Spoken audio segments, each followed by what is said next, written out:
말씀입니다. 시편 147편 7절입니다. 시편 147편 7절.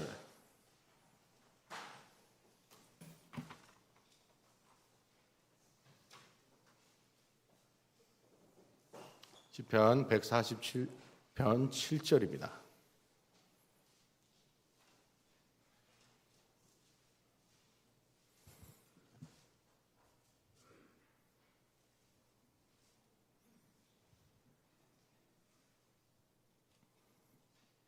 한 목소리 읽겠습니다. 시작. 감사함으로 여호와께 노래하며 수금으로 하나님께 찬양할지어다. 아멘. 할렐루야. 우리 좌우 옆에 분과 인사 나누도록 하겠습니다. 메리 추석. 네, 한 번 더 인사합니다. 아름다우십니다. 네. 명절에도 예배 자리 나오신 여러분들 아름다우십니다. 제가 며칠 전에 이제 개인적인 일로 여러 군데를 이렇게 돌아다녔습니다. 이제 행정사 사무실에 방문한 일이 있어서 용산에 있는 행정사 사무실도 방문하고 또 이제 병원에서 진단서 발급받아야 돼서 용산에서 영등포 구청 쪽으로 갔어요. 영등포 구청 간 김에 제가 좋아하는 짬뽕집이 있거든요. 네. 저는 항상 그 집에서만 짬뽕을 먹어요. 네.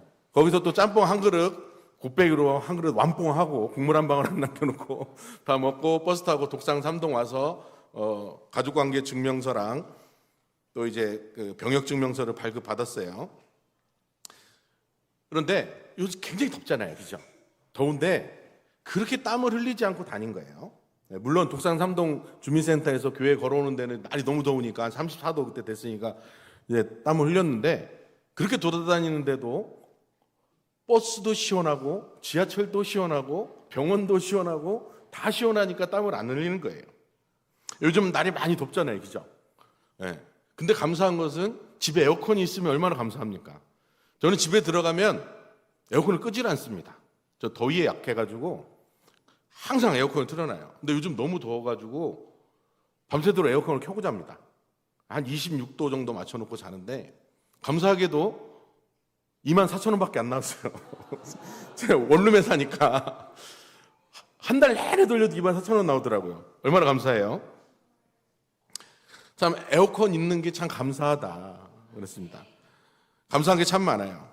예전에 제가 이제 영화 회화를 이렇게 배우러 다닌 적이 있었어요. 근데 이제 젊은 친구들이 많았는데 거기 청년들이 그런 얘기를 하더라고요. 한국은 돈만 있으면 참 살기 좋은 나라다. 그래서 제가 뭐라고 했는지 아세요? 한국은 돈 없어도 살기 좋다.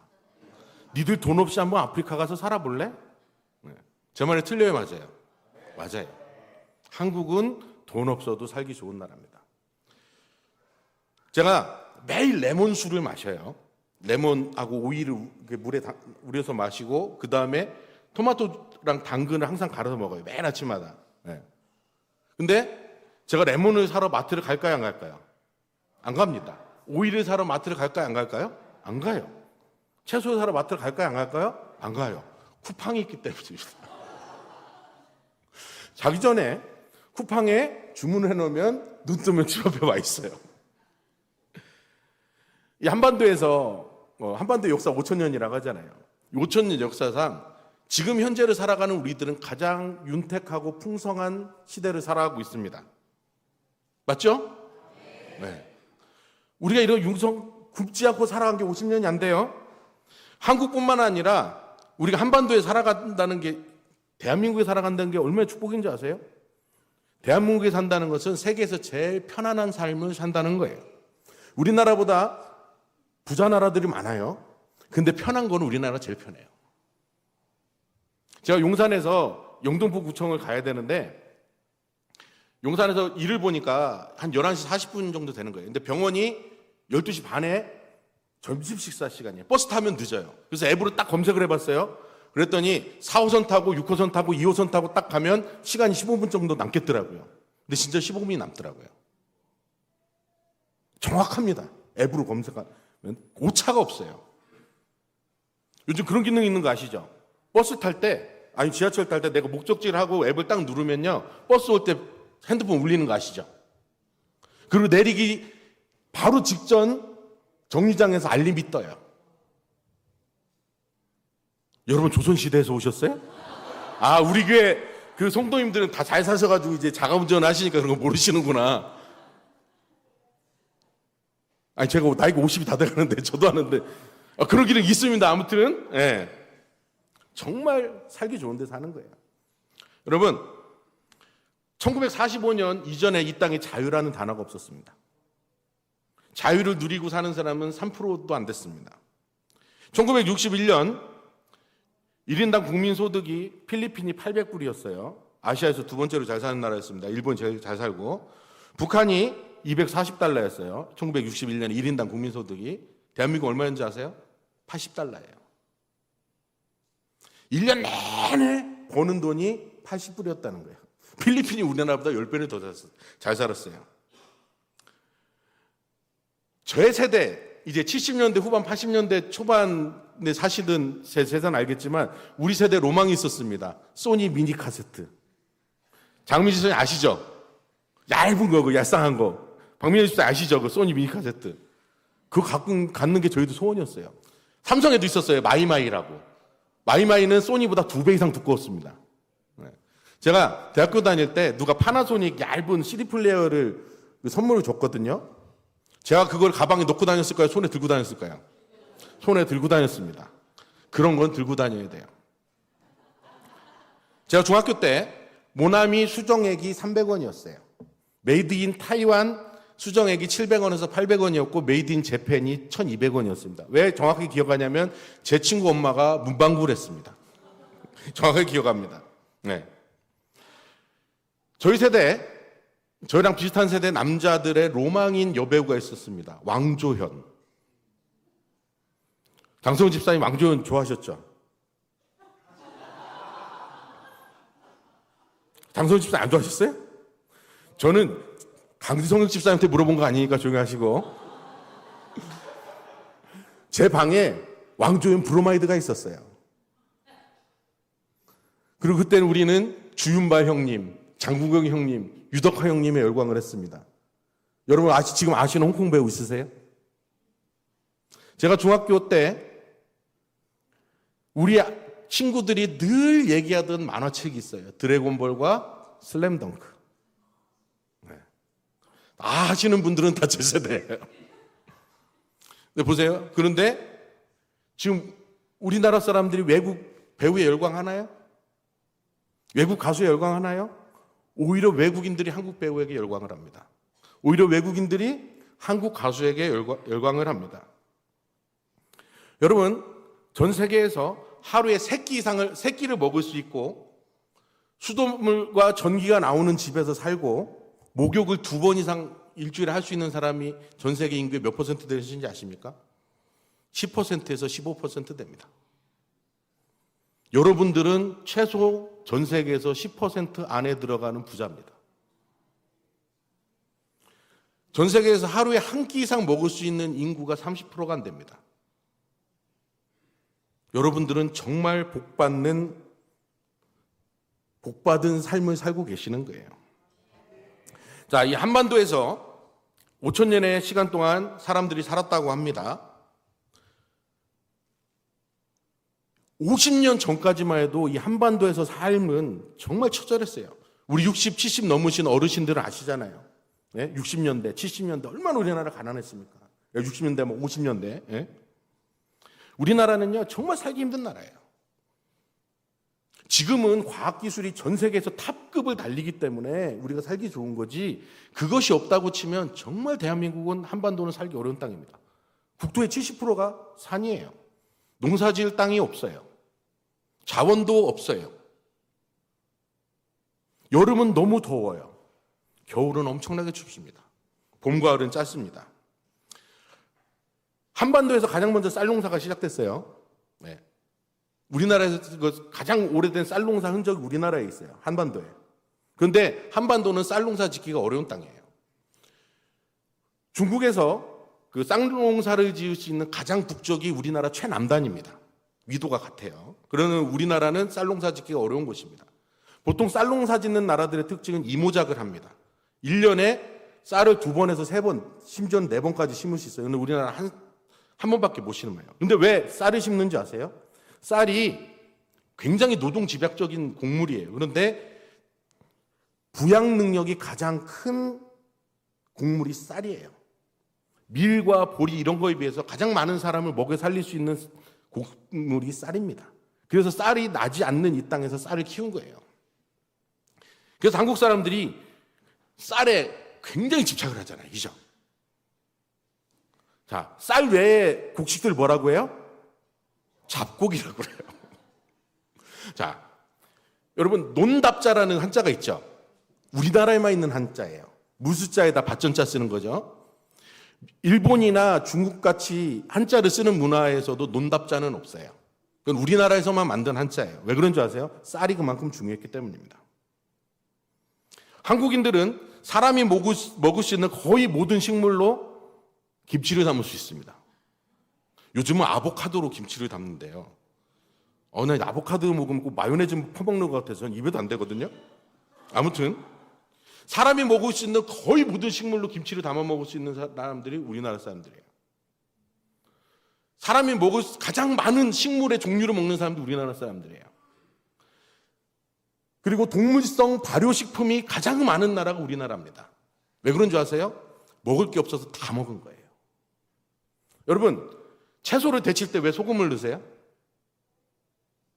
첫 번째 풋내 제거입니다. 그죠? 모르세요? 그냥 넣고 데치시는 거 아니시죠? 두 번째는 소금을 넣고 데쳐야 색깔이 더 좋아요. 근데 중요한 이유가 있어요. 독성 제거입니다. 삼초합 작용을 위해서 독을 제거하는 거예요.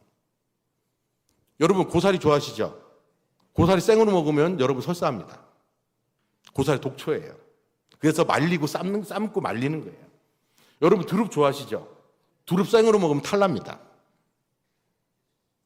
제가 이 얘기를 계속 하는 이유가 있어요. 우리나라 말에 똥구멍 찢어지게 가난한다는 말이 있죠. 그게 왜 그런 줄 아세요? 먹을 게 없어서 산으로 들로 다니면서 이것저것 다 캐먹어야 되니까 하도 걸어서 항문이 찢어서 피가 난다는 뜻이에요. 그래서 나온 말입니다. 제가 외국인 친구가 굉장히 많습니다. 보셨죠? 지난주에 제 외국인 친구 오셨던 거. 다니엘라. 그래서 우리 어르신들이 저분이 배 목사님 사모님 되셨으면 좋겠다 하는데 아들이 20살이에요. 네, 그럼 오해하지 마시고. 네. 스페인 친구가 있어요. 전 세계 친구가 다 있습니다. 일단 사람은 잘생기고 봐야 돼요. 그래서 인물이 되니까 이렇게 외국인들도 좋아하잖아요. 그죠? 예전에 목사님이 그런 물어보시더라고요. 안 목사님이 배 목사 어떻게 잘생겼다는 소리 들어본 적 있어? 그러시더라고요. 한 번도 안 들어본 적이 없습니다. 그랬죠. 난 아침에 세수할 때마다 깜짝깜짝 놀래. 야, 내가 이렇게 50이 다 돼가는데 아직도 이렇게 잘생겼구나. 얼마나 감사한지 모르겠어요. 네, 이게 웃자고 하는 얘기고, 이제 그 친구가 나한테 물어봐요. 내가 항상 이제 대화하면 자기 친구들 중에 자기한테 밥 먹었냐고 물어보는 사람 저밖에 없더래요. 그래서 왜 너는 이렇게 밥 먹었냐고 물어보냐. 그리고 제가 뭐라 하는지 아세요? 너희들 하와이유 하지. 하와이유. 영어로 하와이유고 스페인어로 꼬모 에스타트라고 하거든요. 저 스페인어도 조금 합니다. 딱 두 단어 알아요. 올라오고 그라시아스 막 이 정도를 아는데 네. 한국 사람한테는 밥 먹었냐가 하와이유다. 그러면 그 굿바이는 뭐예요? 밥 먹자. 우리 끝나고 인사할 때 언제 한번 밥 먹읍시다 이러잖아요. 그죠? 그게 영어로 하면 see you again, 굿바이예요. 왜 인사에 밥이 있는 줄 아세요? 먹을 게 없어서 그런 거예요. 한국 사람들이 마늘 많이 먹습니다. 그죠? 마늘의 미친 민족이라고 그래요. 한국인 다음으로 마늘을 많이 먹는 사람들이 이탈리아 사람들이에요. 이탈리아 사람 1인당 평균 마늘 소비량이 1kg가 안 됩니다. 한국 사람은 얼마인 줄 아세요? 옛날보다 많이 줄어서 1인당 6kg를 먹습니다. 그리고 우리나라는 건국 신화에도 마늘이 나와요. 곰이 마늘 먹고 사람이 됐대요. 왜 그럴까요? 마늘에는 알리신이라는 성분이 있는데 항균 작용을 해요. 균을 죽이는 작용을 합니다. 이것저것 다 뜯어먹고 다 캐서 먹고 다 잡아먹어야 되기 때문에 균을 죽여야 되기 때문에 마늘을 먹는 거예요. 파 안 들어가는 음식이 있습니다. 고춧가루 안 들어가는 음식이 있습니다. 마늘 들어가는 음식 거의 없어요. 마늘 안 들어가는 음식은 죽밖에 없어요. 흰죽. 그리고 왜 쑥을 먹어요? 쑥도 항균 작용이 있어요.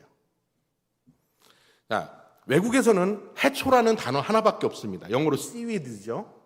중국에서도 해초라는 단어가 있어요. 근데 우리나라는 해초라는 단어 외에 뭐가 있어요? 김, 미역, 다시마, 청각, 꼬시래기, 톳, 매생이. 우리나라처럼 해초의 이름이 많은 나라가 없어요. 해초가 우리나라 먹는 해초가 40개가 넘습니다. 왜 그래요? 먹을 게 없어서 그래요. 먹을 게 없어서 그래요, 진짜. 외국 사람들이 한국 반찬 중에 제일 놀라는 게 뭔지 아세요? 잔멸치볶음. 아니, 이렇게 작은 물고기가 어딨냐는 거예요. 그죠? 한국 사람이 올림픽 나가면 제일 잘하는 종목 있죠?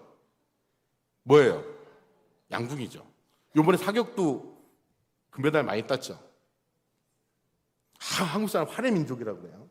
중국 병서에 보면 중국인은 창, 조선 사람은 활, 일본인은 칼이라고 해요. 중국은 창병이 보통 기본이에요. 한국은 다 활이에요. 왜 그러냐면 한반도 주변에는 한반도 사람들이 감당할 수 없는 강대국들이 있어요. 중국 있죠. 중국은 기본 우리나라보다 20배 이상의 인구를 가진 나라입니다. 일본, 큰 나라예요. 일본은 우리나라보다 두세 배 인구가 많아요. 그 다음에 북방의 여진족들, 거란족들 보세요. 인구는 적은데 뭐예요? 기마민족이에요. 기마병 하나는 보병 10병을 감당합니다. 그러니까 기마병이 10만 명이 온다는 거는 보병 100만 명이 온다는 거예요. 그러면 어떻게 싸워야 돼요? 칼 두고 창 두고 나가서 싸워야 돼요? 아니에요. 적이 쳐들어오면 산성에 들어가서 쏴야 돼요. 그래서 우리나라 사람은 활을 잘 쏘는 거예요. 우리나라는 전쟁이 일어나면 일단 다 산성으로 들어갑니다. 산성으로 들어가기 전에 뭐 하는지 아세요? 마을을 다 불태워요. 집을 싹 불태웁니다. 그 다음에 농가밭을 다 불태웁니다. 그리고 우물에 독을 탑니다. 그리고 우물 메우고요. 시냇물에다가 독이 없으면 똥이라도 다 퍼붓고 가요. 그렇게 안 하면 민족이 멸망하기 때문에 그래요. 전쟁이 끝나면 적이 퇴각을 하잖아요. 그럼 보통 다른 나라들은 퇴각하는 적은 안 쫓아가요. 근데 우리나라는 어때요? 퇴각하는 다 죽일 때까지 쫓아갑니다. 그죠? 수나라가 쳐들어왔을 때 30만 대군 다 죽을 때까지 쫓아갑니다. 고려 시대 때 거란족이 쳐들어왔을 때 거란족 10만 대군을 전멸시킬 때까지 쫓아가요. 자, 일본군이 임진왜란 때 퇴각할 때 노량해전에서 이순신 장군이 전사하면서까지 가는 놈들 다 죽입니다. 왜 그런지 아세요? 걔들이 우리보다 인구도 많고 한 놈이라도 더 죽여야 안 오기 때문에 그러는 거예요. 우리나라는 죽으면 끝나요. 근데 중국은 100만 명이 죽잖아요. 다시 100만 명을 보낼 수 있어요. 그 100만 명 또 죽이잖아요. 다시 100만 명 보낼 수 있어요. 일본도 마찬가지예요. 그렇기 때문에 그렇게 싸우고 산성에서 싸우는 겁니다. 제가 지금 장하게 얘기하는 것은 지금 우리가 이 시대에 대한민국에 살아가는 것은 대한민국에 살았던 사람들 중에 가장 윤택하고 행복한 삶을 누리기 때문입니다. 근데 그게 언제부터 시작되는지 아세요?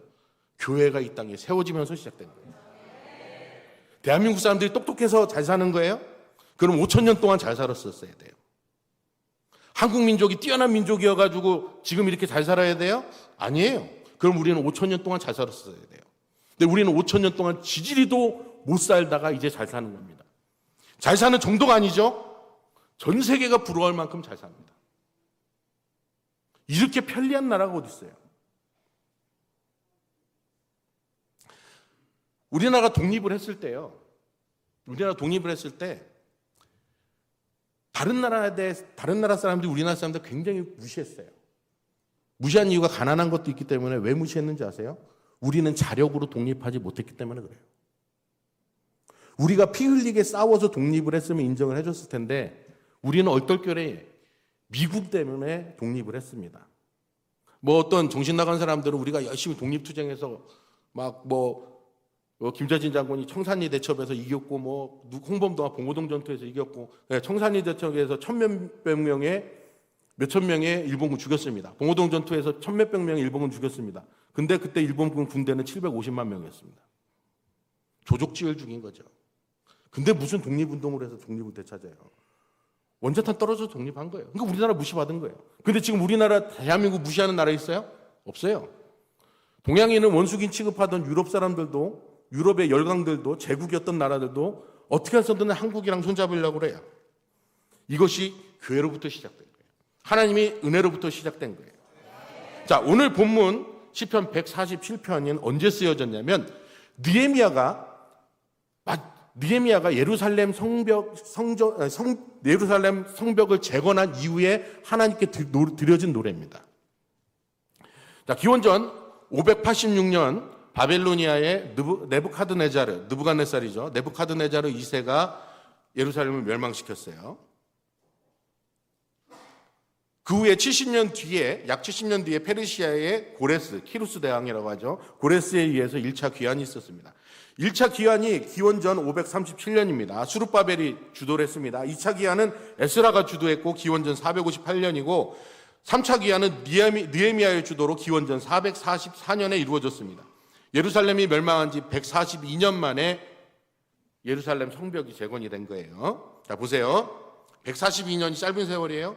긴 세월입니다. 나라가 두 번 바뀌었어요. 바벨로니아에서 페르시아로 바뀌었습니다. 왕이 몇 번 바뀌었는지 아세요? 느부갓네살이 죽고 아멜마르둑이 그 후계가 됐습니다. 그 다음에 네르가샤레제르 라바시 마르둑 나보니두스가 왕위를 잇고 나보니두스 때 바벨로니가 멸망합니다. 다니엘서에 보면 벨사살이 나오죠. 벨사살은 나보니두스의 아들이에요. 나보니두스가 전쟁에 나갔을 때 아들 성경의 벨사살이라고 하는데 벨사살에게 섭정을 맡겨놓고 나갔기 때문에 마지막 왕이 다니엘서에는 벨사살처럼 되어 있는 거예요. 그리고 벨사살 때 이제 고레스에 대해서 나라가 망했을 때 보면 메데 사람 다리오가 나라를 얻었더라 하는데 이 다리오는 그 다니엘이 사자굴에 던졌을 때 그 다리오가 아니에요. 고레스의 장인이 다리오입니다. 그 장인이 그 지금 말로 말하면 바벨로니아의 총독 또는 분봉왕이 됐기 때문에 다리오가 나라를 얻었다고 해야 하는 거예요. 그러니까 막 성경에 오류가 있다고 생각하시면 안 돼요. 제가 헷갈리실까봐 지금 설명을 해드린 거예요. 예, 그리고 고레스가 이제 페르시아, 메데 바사 제국이라죠. 페르시아가 그 전역을 석권을 했습니다. 고레스를 죽고 캄비세스가 이제 왕이 올랐어요. 캄비세스 죽은 다음에 다리오죠. 그 사람이 이제 세 번째 왕이 사자굴에 던진 사람이에요. 그 다음에 그 사람의 아들이 크세르크세스입니다. 성경에서는 아하수에로 아내가 누구죠? 에스 남편이 페르시아어로 크세르크세스예요. 히브리어로 아하수에로입니다. 영화 좋아하시는 분은 영화 300에 보면 대머리 아저씨인데 온몸에 피어싱을 입고 빤스 입고 나는 관대하다고 나타나는 그 황제가 크세르크세스예요. 네. 그리고 크세르크세스의 아들이 아타크크세르크세스인데 아닥사스다. 느헤미야에 나오는 아닥사스다예요. 자, 왕이 몇 번 바뀌었죠? 10명이 바뀌었어요. 굉장히 오래된 시간이 흐른 거죠. 자, 북왕국 이스라엘이 하나님의 심판을 받고 나라가 멸망했습니다. 그 다음에 남왕국 유다도 하나님의 심판을 받고 나라가 멸망했어요. 그래서 백성들이 뿔뿔이 흩어졌어요. 나라는 멸망했지만 하나님은 하나님의 백성을 버리지 않으셨습니다. 그리고 142년 만에 돌아오게 하셔서 이스라엘 백성들 유대인들의 그 자랑이었던 예루살렘의 성벽이 지어질 수 있었던 거예요. 자, 느헤미야 1장 1절에서 3절 읽어보겠습니다. 느헤미야 1장 1절에서 3절.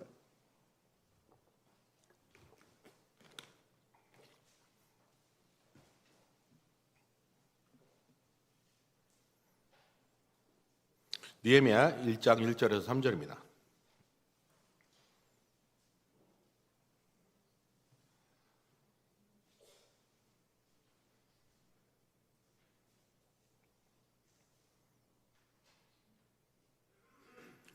함께 읽겠습니다. 시작. 아들 느헤미야의 말이라. 아닥사스 왕 제20년 기슬루 월에 내가 수산궁에 있는데 내 형제들 가운데 하나인 하나니가 두어 사람과 함께 유다에서 내게 이르렀기로 내가 그 사로잡힘을 면하고 남아있는 유다와 예루살렘 사람들의 형편을 물은즉 그들이 내게 이르되 사로잡힘을 면하고 남아있는 자들이 그 지방 거기서 큰 환난을 당하고 능욕을 받으며 예루살렘 성은 허물어지고 성문들은 불탔다 하는지라. 예루살렘에 사는 유다인들이 이방 민족들에게 능욕을 당하고 있었어요. 환난도 당했습니다. 그리고 이스라엘에 자랑했던 유대인들이 자랑했던 그 하나님의 도성 예루살렘이 완전히 회파되어 가지고 성벽이 다 허물어졌어요. 폐허라는 거죠. 사람이 살 만한 곳이 아니라는 거예요. 그런데 이 완전히 황폐되었던 예루살렘 성벽이 52일 만에 하나님의 은혜로 재건이 된 거예요. 이 느헤미야와 그 당시 3차 귀환했던 사람들이 세운 성벽의 둘레가 4.5km입니다. 4.5km예요. 그리고 성벽의 두께는 1m 이상입니다. 성벽의 높이는 5m 이상이었어요. 그런데 이걸 지을 때 모습을 보세요. 느헤미야 4장 17절 18절입니다. 느헤미야 4장 17절 18절.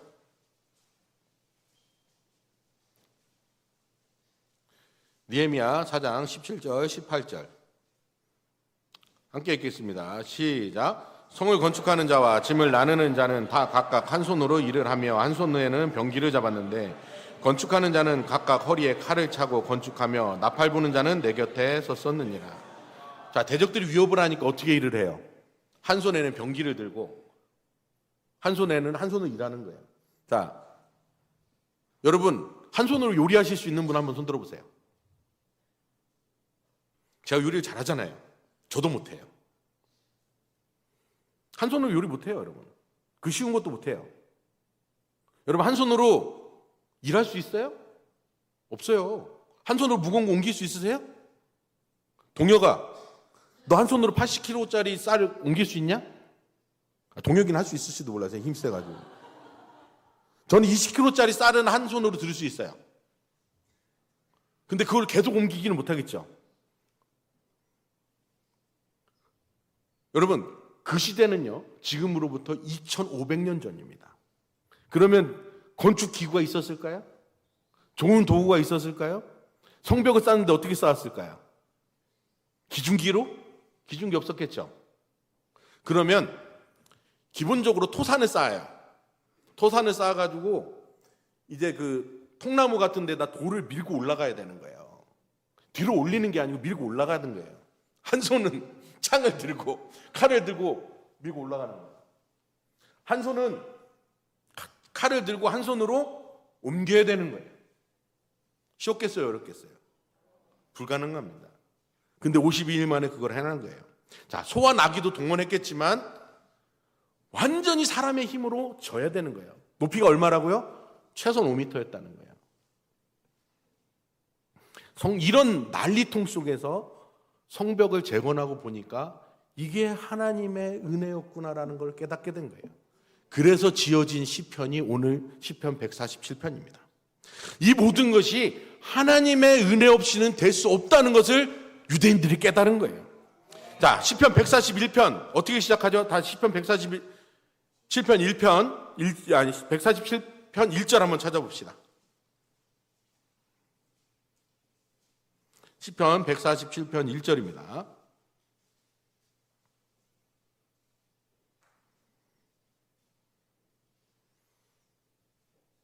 함께 읽겠습니다. 시작. 할렐루야. 우리 하나님을 찬양하는 일이 선하며 찬송하는 일이 아름답고 마땅하도다. 자, 12절 함께 읽겠습니다. 시작. 예루살렘아 여호와를 찬송할지어다. 시온아 내 하나님을 찬양할지어다. 보세요. 그 어려운 환경 속에서 페르시아에서 예루살렘까지 왔습니다. 그리고 대적들의 그 위협과 공격 속에서 한 손에 칼을 들고 한 손으로 일해가지고 50일 만에 성벽을 쌓았어요. 이것이 하나님의 은혜로다. 하나님께 감사하는 마음으로 찬양을 한 거예요. 황폐되었던 예루살렘이 얼마나 황폐되었는지 느헤미야가 그 황폐되었다는 소리를 듣고 대성통곡을 하며 금식을 했던 그 완전히 철저히 폐허가 됐던 예루살렘이 52일 만에 하나님의 은혜로 재건이 된 거예요. 그래서 감사하다는 고백이 나올 수밖에 없었던 겁니다. 제가 군대에 있을 때 허리를 굉장히 심하게 다쳤어요. 디스크가 터져가지고 양쪽으로 흘러내려가지고 수술을 했어요. MRI 찍은 것보다 허리를 열어보니까 더 심각해가지고 보통 디스크 수술은 1시간 정도만 해요. 전 4시간 반을 수술했어요. 근데 교회에서 일하다가 또 터져서 2번을 수술했습니다. 그것이 재발하고 또 재발해가지고 굉장히 고난을 많이 당했어요. 그래서 저희가 걷는 모습을 보면 절뚝절뚝 거리죠. 왜 그런지 아세요? 왼쪽으로 하도 오랫동안 신경이 눌려가지고 왼쪽 다리가 오른쪽 다리보다 가늘어요. 그래서 저는 반바지를 안 입고 다녀요. 그래서 균형이 안 맞으니까 계속 저는 거예요. 그래서 제가 공부한다고 항상 앉아있으니까 허리가 너무 아파가지고 이제 정형외과 갔어요. 정형외과 의사 선생님이 엑스레이 찍으니까 깜짝 놀라면서 MRI 빨리 찍어오라는 거예요. MRI 찍으니까 그 MRI 판독해 주시는 신경외과 선생님이 뭐라 하냐면 날 보면서 안 아프세요? 안 아프세요? 그럼 이 정도 허리면 안 아플 수가 없다는 거예요. 그러면서 저한테 뭐라는 줄 아세요? 고통을 잘 참으시나 봐요. 그러다. 고통을 잘 참으시나 봐요. 근데 제가 그때 어떤 생각이 들었는지 아세요? 감사했어요. 왜? 척추 상태는 안 좋지만 걸어 다닐 수 있으니까 감사한 거예요. 고통스러울 수밖에 없는데 고통을 견딜 수 있으니까 감사한 거예요. 그리고 병원 가서 물리치료 받으면 통증이 주니까 감사한 거예요. 만약에 물리치료 받았는데 통증이 줄지 않으면 얼마나 괴롭겠어요. 물리치료 받으면 좀 나아지니까 감사한 거예요. 그리고 내가 아프지만 이 아픈 것 때문에 선교에 대한 열정이 줄지 않으니까 감사한 거예요. 휠체어를 끌고도 저는 선교지에 나갈 겁니다.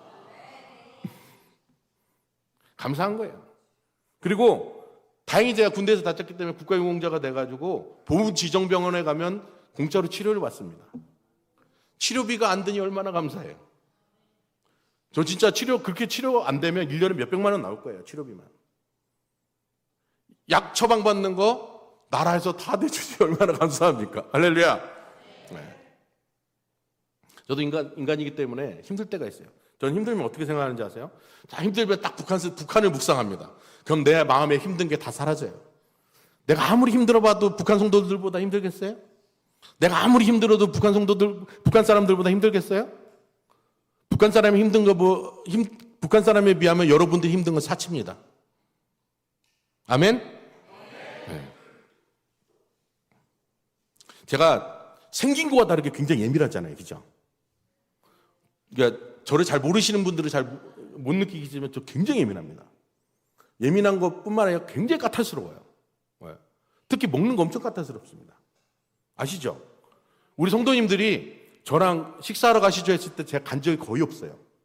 왜 안 갔는지 아세요? 그 식당 맛없어서 안 가는 거예요. 진짜 그래요. 그리고 제가 스스로 또 요리를 잘하는 사람이기 때문에 어지간해서 제 입맛에 맞춰주는 식당이 없어요. 그래서 저는 가는 식당만 가요. 항상.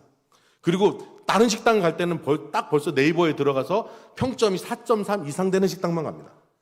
그리고 저는 리뷰도 다 보고 가요. 이런 저한테 밖에 음식을 권하는 사람이 있어요.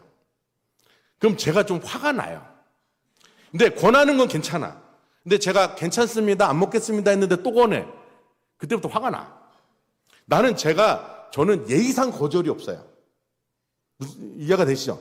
저는 제가 안 먹겠습니다 하면 진짜 그거 먹기 싫어서 안 먹는 거예요. 진짜 괜찮아서 안 먹는 거예요. 근데 계속 권하니까 얼마나 화가 나. 저는 그러니까 똑같은 말 여러 번 하는 거 되게 싫어해요. 예전에 우리 조은진 디렉터가 저한테 혼난 적이 있어요. 제가 이제 푸르미를 계속 밥을 해줬잖아요. 밥 끝날 때마다 수박을 내와. 저는 수박 안 좋아해요. 나중에 혼났어요. 그만 가져와. 나 수박 싫어하잖아. 그러니까 한 번 듣고 못 알아들으면 뭐라고 해요, 저는. 입맛도 얼마나 까다로운지 아세요? 제가 생크림 케이크 싫어하거든요. 근데 제 생일날, 제 전도사 때 생일날 제 제자들이 7명이 생크림 케이크 사왔어. 생크림 케이크 7개를 받았어. 생일 케이크 가져온 놈들 다 집합. 생일 케이크 가져온 놈들 다 집합. 니들 전도사님 생크림 케이크 먹는 거 알아? 안 먹는 거 알아 몰라? 알아요. 버릴까? 그래요, 저는. 제 제자들이 선물 하나 잘못 가져오면 제 제자들 뒤지고 났어요. 향수를 사왔어. 샤넬 향수를, 비싼 거를. 일로 와. 너 내가 향수 쓰는 거 봤어, 안 봤어? 안 봤는데요? 왜 사와? 버려? 제가 그렇게 화를 내는 이유는 있어요. 여러분, 선물은요, 내가 좋아하는 걸 사주는 게 아니에요. 그 사람이 좋아하는 걸 사주는 거예요. 여러분, 누구 대접할 때 내가 어떤 식당 가가지고 이거 너무 맛있었다, 이거 누구 사줘야지, 그러지 마시고 그분이 좋아하는 걸 사주세요. 물론 이런 얘기한다고 여러분이 목사님 식사 대접 한번 해드릴게요 하면 저는 거절을 해요. 왜? 저는 먹고 싶은 게 별로 없거든요. 그리고 제가 좋아하는 것도 그날 안 먹고 싶으면 안 먹어요. 그럼 제가 뭐 항상 집에서 잘 차려 먹는 게 아니에요. 저는 밥 한 공기에다 계란에 김치 딱 먹고 말아요. 집에서 간단하게 먹어요. 그러니까 앞으로 저를 대접할 생각이 있으시면 그거는 마귀가 주는 음성이기 때문에 예수의 이름으로 명하노니 악한 것들은 떠나갈지어다 이렇게 기도하시기 바랍니다. 안 갈 겁니다. 네. 제가 왜 이 얘기를 하냐면 이게 그게 좀 짜증나잖아요. 그죠? 근데 이것도 감사해야 될 거구나라고 마음을 바꿨어요. 물론 제가 그걸 먹지 않을 거지만 그것을 받지 않을 거지만 저분이 나를 위하는 마음으로 주는 거구나. 옛날엔 그랬거든요. 이 인간이 왜 말귀를 못 알아듣고 한 번 안 먹는다는 거 자꾸 권해? 막 이런 마음이 들었거든요. 근데 그거를 바꿔 먹은 거예요. 감사하자. 저분이 나를 아끼는 마음으로 줬겠지. 사랑하는 마음으로 줬겠지. 이런 얘기한다고 제가 권한다고 먹진 않습니다. 근데 마음을 바꾼 거예요. 그러니까 감사하더라고요. 에스더 스태프들이 저한테 많이 혼나요. 에스더 가끔 가면 이거 드세요, 저거 드세요. 안 먹어. 그래도 드세요. 안 먹어. 그래 드세요. 안 먹어. 내가 남이 한 거 먹는 거 봤어? 이렇게 해야지 딱 사람들이 안 해. 근데 남이 한 것도 먹습니다. 네. 그렇게 해야지 안 하더라고요. 근데 그것도 이제 어떻게 짜증내고 화내고 감사함으로 받겠다는 거예요. 물론 먹진 않겠지만. 여러분, 빌립보서 4장 6절입니다. 아무것도 염려하지 말고 다만 모든 일에 기도와 간구로 너희 구할 것을 감사함으로 하나님께 아뢰라. 자, 보세요. 염려가 있어요. 그리고 기도를 해요. 근데 뭐로 기도해요? 감사로 기도하는 거예요. 염려가 있는데 감사할 수 있을까요? 염려, 근심이 있고 두려움인데 감사할 수 있어요? 주님은 그렇게 하라는 거예요. 염려할 것이 있고 근심거리가 있어도 감사해라. 아멘? 감사하는 거예요. 자, 기도하는데 응답이 안 됐어. 근데 뭐예요? 주님 감사하라는 거예요, 여러분. 아무것도 이루어진 것도 없고 해결된 것도 없지만 감사한 마음을 갖고 주님께 나아가면 뭐예요? 주님이 해결해 주시는 거예요. 하나님의 은혜가 열리는 거예요. 여러분, 우리 정말 축복받은 사람들입니다. 감사할 게 너무 넘쳐나는 사람입니다. 여러분, 집에 가셔서 끼니 걱정 해보신 분 손 들어보세요. 없으시죠? 처음에 끼니 걱정 해봤어? 엄마가 밥 안 해줘? 왜 손을 들려고 그래? 네가 거기서 손을 드는 순간 고현미 집사님은 악모가 된다. 끼니 걱정 안 하잖아요. 그죠? 그것만으로도 감사한 거예요. 여러분, 더위 걱정하세요? 추위 걱정하세요? 그것만도 감사한 겁니다. 감사함이 넘치는 여러분 되시기를 주님의 이름으로 축복합니다. 우리는 역사 이래에 가장 큰 풍요를 누리고 사는 사람들이에요. 적어도 우리 예수비전교회 성도들 입에서는 불평, 불만, 원망보다는 감사가 넘쳐나기를 주님의 이름으로 축복합니다. 매일매일 감사할 수밖에 없는 그런 삶을 살아가시는 여러분 되시길 주님의 이름으로 축복합니다. 우리 찬양